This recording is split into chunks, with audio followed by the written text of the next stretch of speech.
பிரியமானவர்களே, இயேசுவின் நாமத்தில் உங்களை வாழ்த்துகிறேன். நாளில் ஆண்டவர் எனக்கு என்ன சொல்லுகிறார் கவனிக்கிறீங்களா?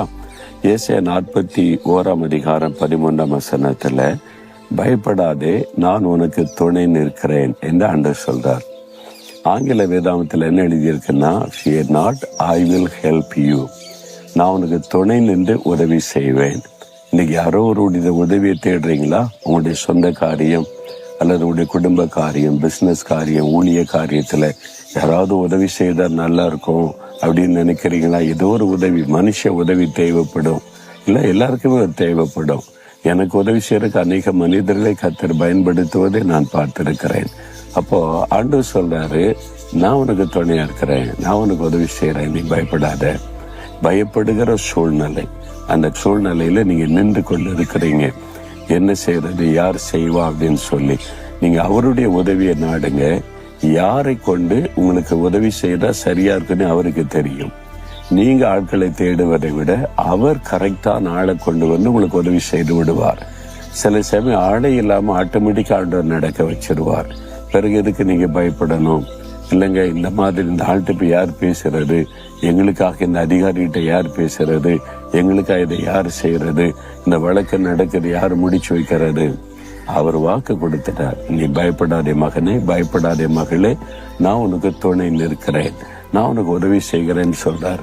உங்க கையை பிடிச்சு சொல்றார், நான் இருக்கிற உனக்கு என்று சொல்லி அவர் கையில கையை கொடுத்து, நீங்க தான் எனக்கு துணை, நீங்க தான் எனக்கு உதவி, நான் எந்த மனுஷர்கிட்டையும் போக மாட்டேன், யாரையும் தேட மாட்டேன், உங்களை தேடுறேன், நீங்க எனக்கு உதவி செய்யுங்க அப்படி சொல்லி பாருங்க. அப்போ ஆண்டவர் அதில் தலையிடுவார். நீங்க ஒரு ஆளை நம்பிக்கொண்டே இருக்க வரைக்கும், இவர் உதவி செய்வார், அவர் உதவி செய்வார், அவங்க செய்வாங்கன்னு அவங்க மேலே நம்பிக்கை வச்சு போய்கொண்டு இருக்க வரைக்கும் ஆண்டவர் தூரமா நின்று பார்த்து கொண்டே தான் இருப்பார். நீங்க முழுமையா ஒரு விசுவாசத்தை தேட வரைக்கும் ஓரமா தான் இருப்பார். ஒன்றால எனக்கு உதவி செய்ய முடியல, எல்லாமே ஃபெயிலியர் ஆயிட்டு கடைசியில் ஆண்டவரை தேடுறோம், அப்படிதானே? அப்படிதான் சிலர் ஜெபிக்க வரும்போது சொல்றாங்க, அங்க போன இங்க போன இதை செய்யற வியாதி 10 வருஷம் ஆச்சு, இப்போ வந்திருக்கிறீங்கன்னா எல்லாம் பார்த்துட்டோம், எல்லாம் தோல்வி, கடைசியில் வந்திருக்கிறோம்பாங்க. கடைசி இடம் ஆண்டவர் கொடுக்காதீங்க, முதல் இடம் கொடுங்க. என்ன தேவை வந்தாலும் என்ன காரியம்னாலும் முதல்ல அவருக்கு தெரியப்படுத்தி நீங்க உதவி செய்ய ஆண்டவரேன்னு சொல்லுங்க. அழகாய் நடத்துவார். யாரை கொண்டு உங்களுக்கு என்ன செய்தா காரிய வாய்க்குன்னு அவருக்கு தெரிய செய்து விடுவார்.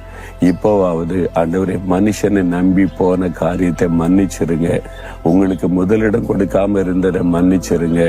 இப்போ நான் எல்லாத்தையும் விட்டுட்டு உங்களை நோக்கி பார்க்கிறேன், நீங்க எனக்கு வாக்கு கொடுத்திருக்கிறீங்க, உதவி செய்யுங்க அப்படின்னு கேளுங்களேன். இன்றைக்கே ஒரு அற்புதம் நடப்பதை காண்பீங்க. சொல்றீங்களா? ஆண்டவரை பார்த்து சொல்லுங்க, ஆண்டவரே, அவங்க செய்வாங்க இவங்க செய்வாங்க, நீ மனிதனுடைய உதவியை நாடி நாடி நான் ஏமாற்றம் அடைந்து தோல்வி அடைந்து நிற்கிறேன், என்னை மன்னிச்சிருங்க.